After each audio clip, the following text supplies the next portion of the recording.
Okay, so here we are. Hey, Mike, how's it going? Doing well, man. How are you? I'm doing well. Great to see you again. How was your first international trip? Man, it was fantastic. It was actually really, really good. And maybe that's something that we should talk about is a recap of our time in Romania. Sure, let's do it. Yeah. So, I mean, what an excursion! It was like an excursion of a lifetime, or a trip of a lifetime. I I'll tell you what, I really really enjoyed it. It was a lot of fun to go overseas. It was for me. I've never taken a trip that I've been like to Mexico and I've done the Bahamas thing and Hawaii, which actually feels like you're out of the United States. But to go over to Europe was a totally different experience for me. Now, in a way, I kind of wussed out because I did the whole, rent a little cabin with a, reclining seat that turns into a bed sort of deal, which was nice. I think I slept 7 or 8 hours for part of the trip. And there's a lot of things about the international travel for somebody like myself that maybe doesn't do a lot of that or has never done that before. I think one of the most shocking things after I got on the plane was the route that you go. We've now proven that the world is not flat from one airline flight. Yeah, that's what I always tell people when they say flat Earth. I go, just take a trip and watch the trajectory that you take, which is absurd. So, yeah, let's talk about that because I traveled all over. I used to do travel blogging, actually. Cernovich.com was at one point just a travel blog. And I would write about routes I take and sky miles and little travel hacks and everything. Sure. And it was popular stuff, but you'd never traveled before. So let's talk about, like mindset, philosophy. What was holding you back? Because at one point you weren't going to go to the trip. This is true. I was not. I was peer pressured into going on the trip. Yes. Bullied. More would be more accurate. Yeah, I was bullied, ruthlessly bullied into coming to Romania, which thank God I was, because it was fantastic. I think for me, part of the issue, I'm not a 20-year-old guy. And so for me, I've always been very, as we talked about in other podcasts, I've always been very monetary, money, business focused. Okay. My business never took me on international travel.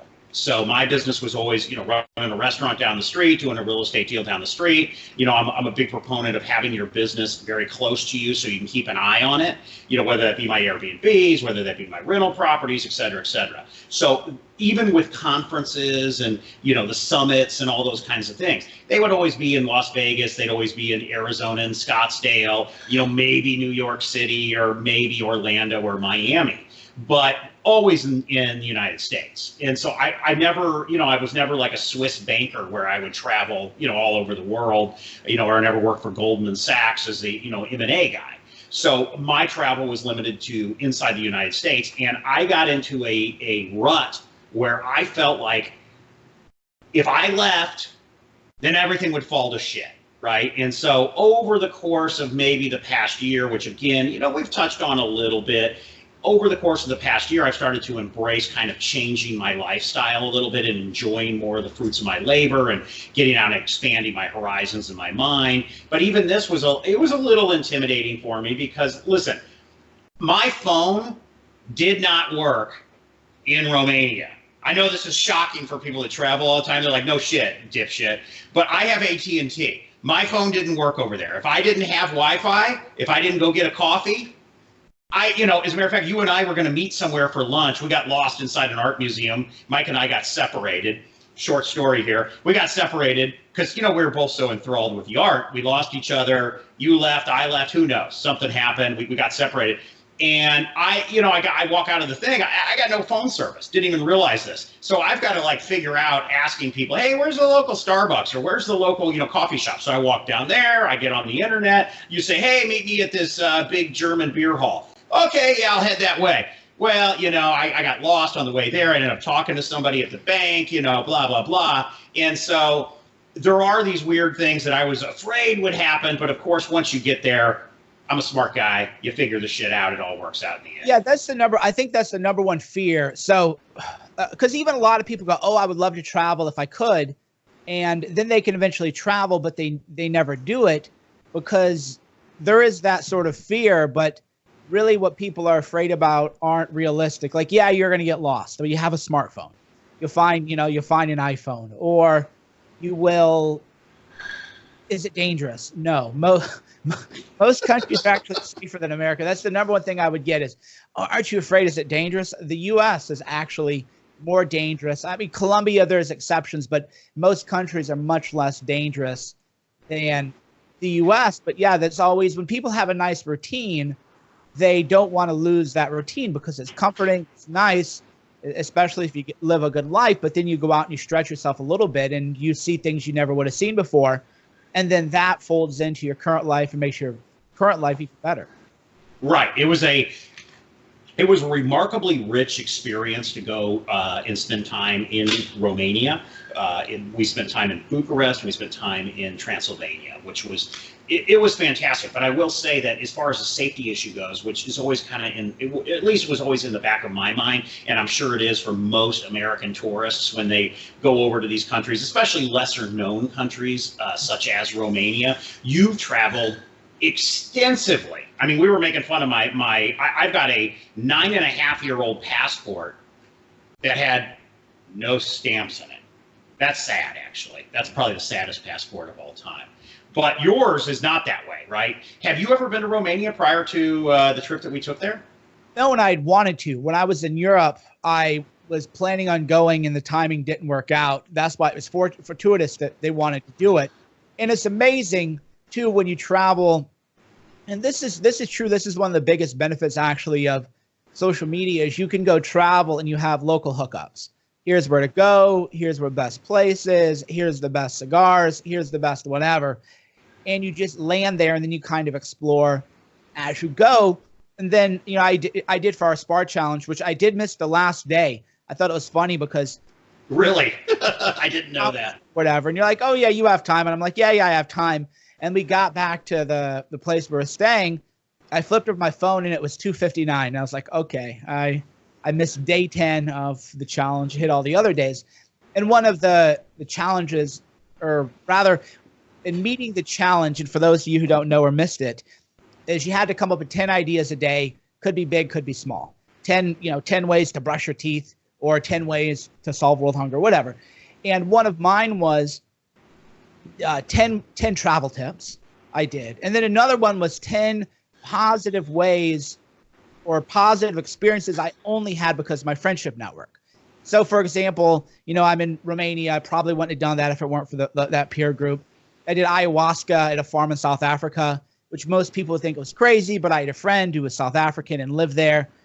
And, there's all these experiences that I had because of the peer group and the friends that I'd had.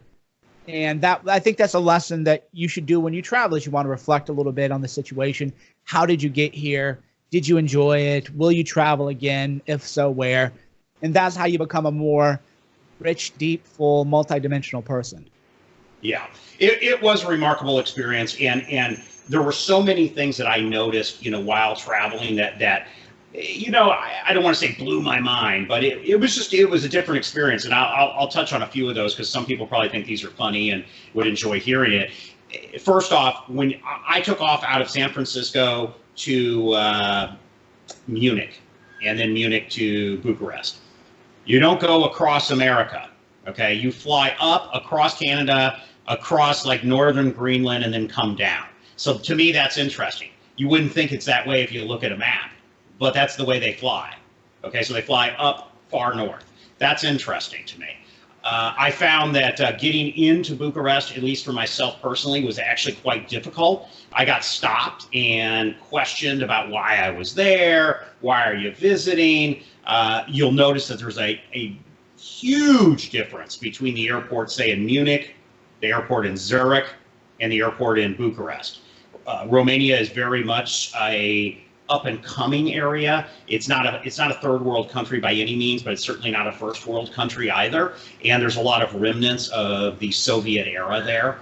Everything from simple light poles at the airport that are painted, red and white, alternating colors, made out of concrete rather than metal. It's just a lot of function over form. They don't, back in the 50s, 60s, 70s, 80s, when the communists controlled that area and built this infrastructure, they certainly didn't have much concern for aesthetics or how things looked, which actually I think is very interesting. But you go into downtown Bucharest or Old Town Bucharest, and you'll see beautiful building, beautiful building, beautiful building, and then what the hell is that? And there's this building that was built maybe in 1962 that's just this ugly apartment building where you can tell they tore down a string of structures that probably were beautiful, but somebody said, hey, we build building here and that's it, get out. And so that was interesting to me. There were even parts, because we did a long walk in Old Town, there are even parts where it looked like they just pasted two buildings together. Like yes. One thing went here and then they glued on another building, and you could see the seams almost like a bookcase where they had been put together. Architecturally, the walk through Old Town was fantastic. And that's why I always tell people, I think you didn't do the first part with me because the hike down, but I think I did 10.5 miles. And when I do hit a new city, I try to hit 8 to 12 miles, pick a direction. And you probably did 7 or 8 miles with me. Yes. The little twisting, winding roads. Architecturally, it's beautiful. You can see the Soviet buildings, the very kind of dead buildings, but then the older buildings. And then you turn left and there's this whole arteries and tributaries of cafes and shops, full little markets. Very fun. This very Parisian, by the way. So if you travel a lot, one of the real beauties of Paris, once you get away from, if you're with your girlfriend or wife, you have to take the Eiffel Tower pic. There's a place where the best Eiffel Tower pic is not in front of the Eiffel Tower. You have to go walk up a couple blocks away, because of the perspective, it looks like you're standing right in front of the Eiffel Tower. So once you do all that dumb shit for the tourist stuff, the best part is you just walk around and you might make a left turn and you've encountered a whole new pocket of humanity. Most old cities are like that, and that's one of the beauties of walking around and traveling and getting a little bit off the beaten path. And I certainly felt that way when we went to the art museum, and then we got lost, or separated, I should say. I just started walking around. I, ended up, like I said, at the bank, at the coffee shop, etc. And I will tell you that never once did I feel unsafe while I was there. And that's one piece that you think, well, this is a big city. It's real congested. I would feel more safe in Bucharest than I would certainly in East St. Louis. I grew up in St. Louis, Missouri, and, East St. Louis is a really tough town, and, one of the highest murder capital, the United States, and I think number 15 in the world as far as murder rate goes. I would feel more safe in Bucharest than I would there. Now, with that said, there is, as Mike mentioned, we'll be walking down a street, and then there's a little open way, maybe 10 feet, 15 feet at most, and you look down and there's just this string of outdoor restaurants and cafes, and what a wonderful place. I mean, if you're a writer or an artist, that might just be the place today. I think it's very much an undiscovered gem, and we were not, Mike and I were there with some folks that were gracious enough to allow us to stay at their house, and so we did get a lot of the local flavor of the area, everything from great restaurants to go to, and how about that cigar shop that was just filled with cohibas? Yeah, El Unico, because when you travel, you have to find the right cigar lounges. Some places don't have them, or they sell a lot of counterfeits, and that is one of, again, many benefits of knowing somebody, and then also leaving room for serendipity. I bought a couple nice necklaces. I bought this unicorn sort of hat for Syra. Little things like that. You bought some old, Soviet era coins. Reprints or not, they feel real. Nestor bought a knife. There's that experience. You go to the little shops and buy things. And Bucharest, yeah, in terms of, you don't hear about it much there's all this movement of online entrepreneurs and digital nomads. None of them bring up Bucharest, which I think is a mistake, because when you want to go to a place in geo arbitrage, you need to go to a place where the dollar is strong relative to local currency, but also that has what you want to have. And everybody thinks Thailand's cheap, Vietnam's cheap. Bucharest is cheap as long as, and here's a caveat, the number one question I get about travel is, well, is it cheap? Well, if you want a cohiba, they can sell them in Holland, the UK, Switzerland. So if you're smoking an authentic cohiba in Romania, you're paying worldwide prices, which is quite high. If you're importing wines from Napa, then obviously the wine has to get from Napa. There's a worldwide demand for it. But anything that involves labor or real estate, and those are the biggest expenses for most people, is real estate, right? So, for example, we had a wonderful dinner at that hotel. I forget the name of it, but you could live at that hotel for $2,800 a month. Laundry, maid service. Everything. It was the Lido Brasserie. Yeah, Lido's Brasserie. And then the hotel was, I think, Lido's Hotel. And I looked at the room rates and I thought, wow. So, obviously most people thinking about geo arbitrage aren't thinking about a $3,000 a month rent. But that's to indicate that would cost you $15,000, $20,000 in the U.S. It's centrally located, great food, nearby all the kiosks. And then food is always less expensive too, because if real estate's cheap, the cows can graze freely. The meat actually tastes better in other parts of the world because it's not factory farmed, because you don't have to have that efficiency or economy of scale. So when you taste the meat, there's it just tastes cleaner, which is hard for people to understand until you've had it. And Romania hits all those dots. You want to have civilization. You want to have a fine cigar. You want to have a nice steak dinner. You want to, people think they're going to go there and talk to girls, and that's where they're delusional, because these are very family values oriented. So they would need to be there. And actually, even the people we were with were mentioning that even they have to go on 3 dates with a girl before anything happens. And that's why there's so much. It really is undiscovered. And I could see it becoming a hub for a lot of, if that's still a thing. I don't know how much, because most people are lying these days. I don't even know how much digital nomad is even a thing anymore. You don't hear about it that much. I feel like there's going to be another sort of rift that the e-course people are going to have to find. But those who are, again, maybe they have a certain amount of money, but not a ton of money. Once you fly there, that'll be your biggest expense. And the longer you're there, the more efficient your money is put to use.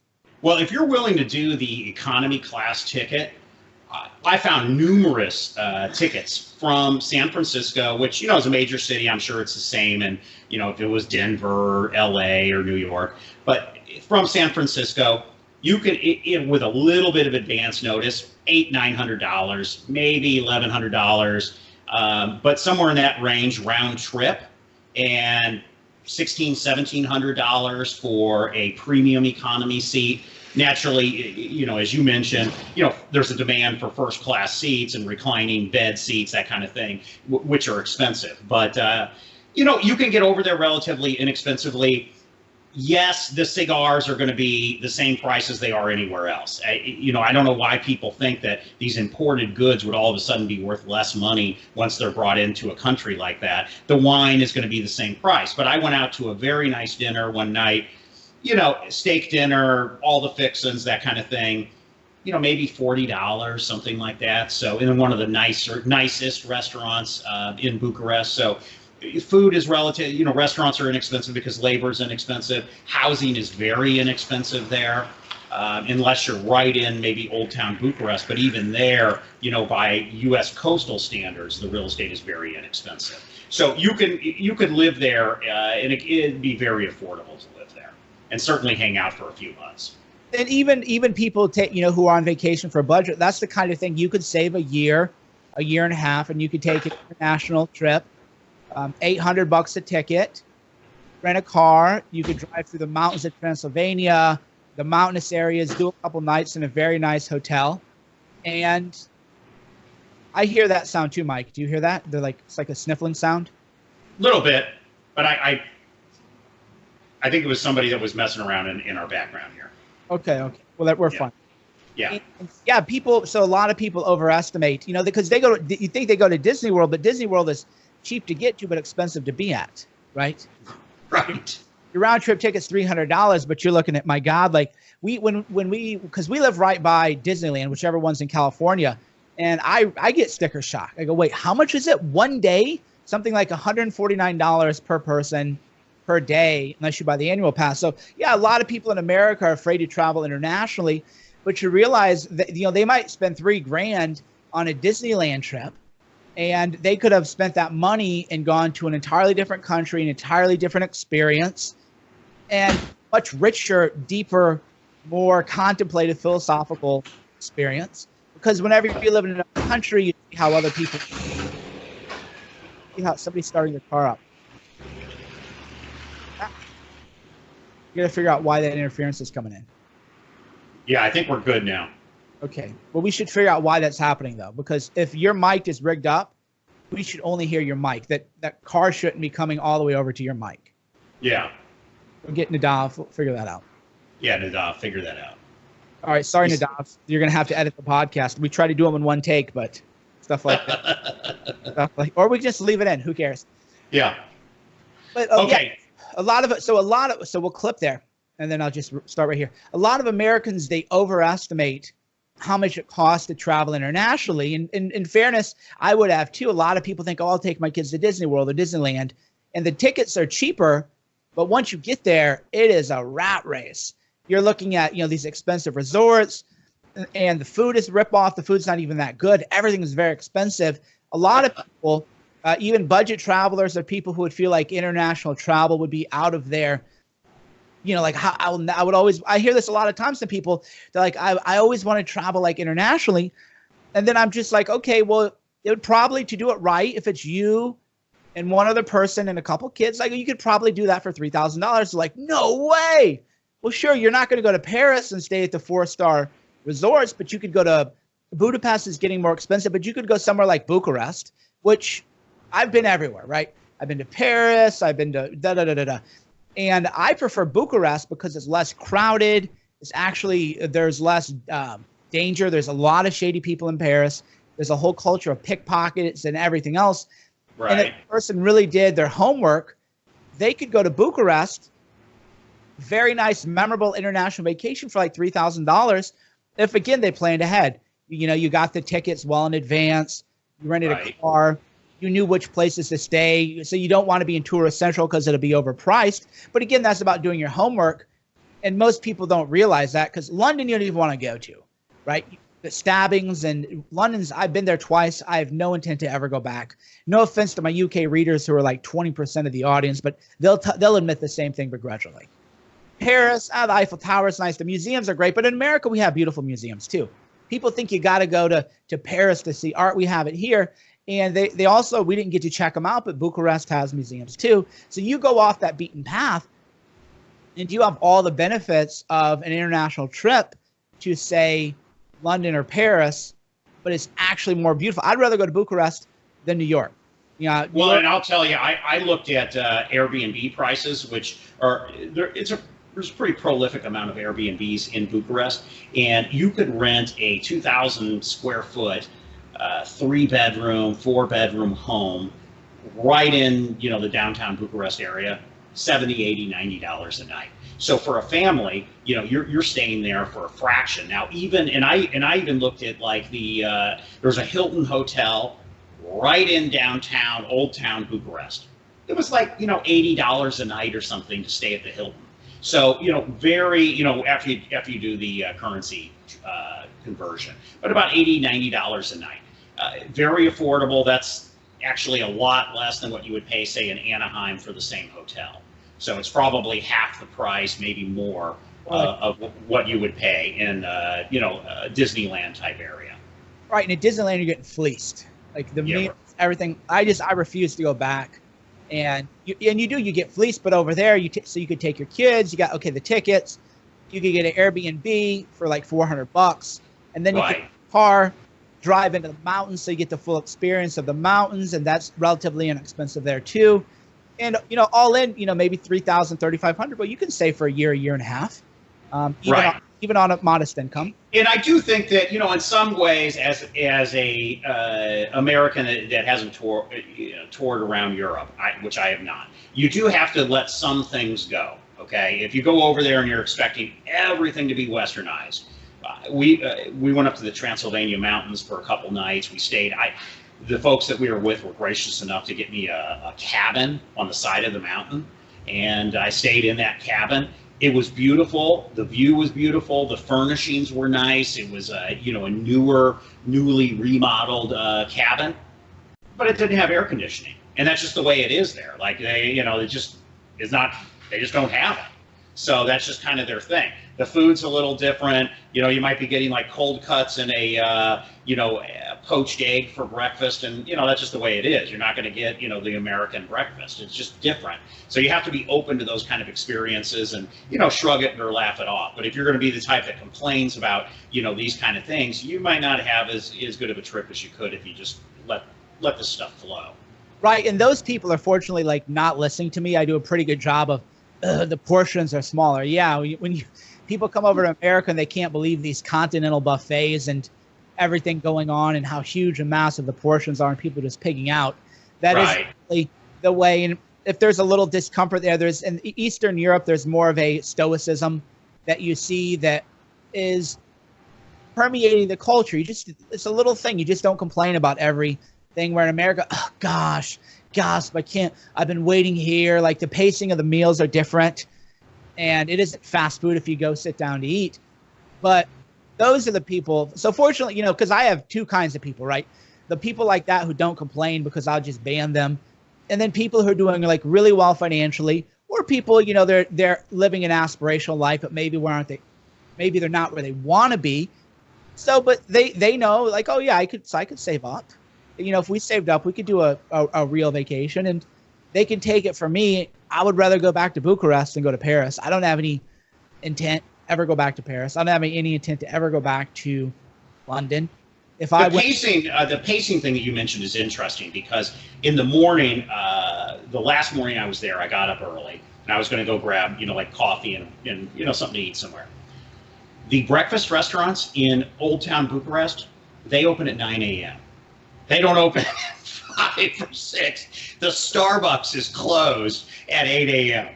Everybody there gets going. It's like I don't know what it is. It's just the way that they roll, right? So you don't find anything open at 7 a.m. I mean, nothing is open at 7 a.m. So that pacing is a little bit different for sure. You can order dinner though. Now on the flip side of this, you can go out to a really great steak dinner at a great steakhouse in Bucharest and get a reservation at 11:30 at night, no problem. Yeah, I got up. We were in an area that they do see a pretty good amount of tourism, not international, but a lot of people come up from all over. Sure. And I was up at 6 a.m. walking around. I had to go to, even at 7 a.m., I go, well, surely places open up at 7. No, I had to use a portable espresso machine to get like a little espresso out of something, because even at 8 a.m., nothing had opened up. And for me, I've traveled enough that things like that are not even, you're just used to it, right? That's just right. It isn't the 24/7. You have a McDonald's on every corner, and that's part of the charm of it. Right. There is that old world mentality, and if you're hungry, you can wait a couple hours. You can walk around and get an espresso, drink some water, you'll be fine. So what else before we wrap this up? Highlights of your first trip international, what you learned, what you liked, what you would change next time? I'll tell you, it certainly encouraged me to go and do it again. I wouldn't have the trepidation that I did this time around. It was fantastic. I'm still probably most surprised by the elements of the Soviet era inside this. It's really pronounced when we traveled up into Transylvania. You notice that most towns, if not all, have railroad stops in them, which is probably very European or very Soviet, I don't know. But you'll have this beautiful village, gorgeous village with all these old houses and Spanish tile roofs or red tile roofs or metal roofs and gorgeous architecture. And then just right plop down at the base of the mountain is this disgusting old green glass, a square manufacturing plant with stacks coming out of it and everything, completely abandoned today. But just interesting how, the Soviets would come in, they'd find this beautiful little spot right next to the railroad tracks and say, we're building a building right here. You're going to like it. And that's it. So there's remnants of that, which I actually find fascinating. But you can see where, the Soviets were there, obviously no longer there. But, that part really shocked me, that piece of it. Yeah, the people are nice, but again, there is that element of people in America think everyone's rude if they don't want to talk about your life for half an hour. Right. I like those more stoic cultures where just, okay, hi, welcome, have a seat. Yeah. And these are taking care of it. Oh, how are you? Where are you from? Oh, how long are you in town for? The Uber driver's not trying to chat you up The waiter isn't asking you 50,000 questions about where you're from. You just sit there and everything goes well and everything's cool and they're not rude. But a lot of Americans aren't used to that. Like, oh wow, these people are so cold. The service restaurants, restaurants and bars do not have a tip line on their receipt. So tipping's just, I don't know if it's just not part of the culture there. I'm at this very nice restaurant that I had mentioned earlier, and I asked the waiter, I look at the wine list. Now, again, I live in Napa Valley, so I kind of know a little bit about wine. And I look at the wine list, it's all these Romanian wines. Great. Which one of these two do you recommend? He looks at me and goes, I don't know, whichever one you want to drink. Right. I'm like, okay, well, we're in a different world, aren't we? So I guess I said, well, I'll take the second one then, So this is at a very, very nice restaurant, but the service is just, it's a different culture, than what you would get in America. It could be because of tipping, could just be a cultural thing. I don't know, but I thought it was funny. So you have to roll with that kind of stuff. It's definitely a cultural thing. So they'll say, will you go get me a soda? Of course. I mean, it's just, obviously I will. But you have to get used to that because it seems like rude at first. Whereas in America, sure, by golly. And it's a different vibe. And the Romanian ones too, I thought they were a little too sweet for me. They were a little on the sweet side. Right. Yeah, they just don't have the growing season, like you do in beautiful Napa Valley. Right. Okay, well, I enjoyed it. I enjoyed the trip very much, and I'm very much glad that I was pressured into going. So it was definitely worth it. So Speaking of travel, we have an event coming up, right? We do. The event is October 3rd, and this one is in a really, really fun location. Not Bucharest, Las Vegas, Nevada. And I've not been to Vegas in a very long time. So I'll come out for you guys and hang out there. I think we have a penthouse and cigar and open Q&A and who knows what else. Right. Yeah, there'll be a great night. Again, cigars, drinks. We'll have a little bit of food around. There is a VIP experience where you actually get to play craps with Mike Cernovich. Oh, wow. Okay. I didn't see, but I'll take it. Yes. So I will say that the tickets for this particular event have been selling quite well. Oh, that's good to hear. Yeah, quite well. So if you're interested and can make it out on October 3rd to Las Vegas, you want to be there. It is going to be a really, really great event. We do have a luxury penthouse. I believe it has like a swimming pool hanging over the edge on the balcony. The views will be incredible. It's a very limited deal. I think we're only doing about 40 tickets, so folks should come to that. And it's piggybacked onto the Barrett-Jackson auto auction. It's Friday, Saturday, and Sunday immediately following at the Mandalay Bay. So if folks are into cars or just want to see celebrities, I'm going to be there. I've got, I think, 6 floor tickets. So if folks want to contact me, if they do buy a ticket to the event, they can certainly tag along with me at the Barrett-Jackson auto auction. There's always, this particular auto auction is really, really popular with the celebrity crowd. I go most years.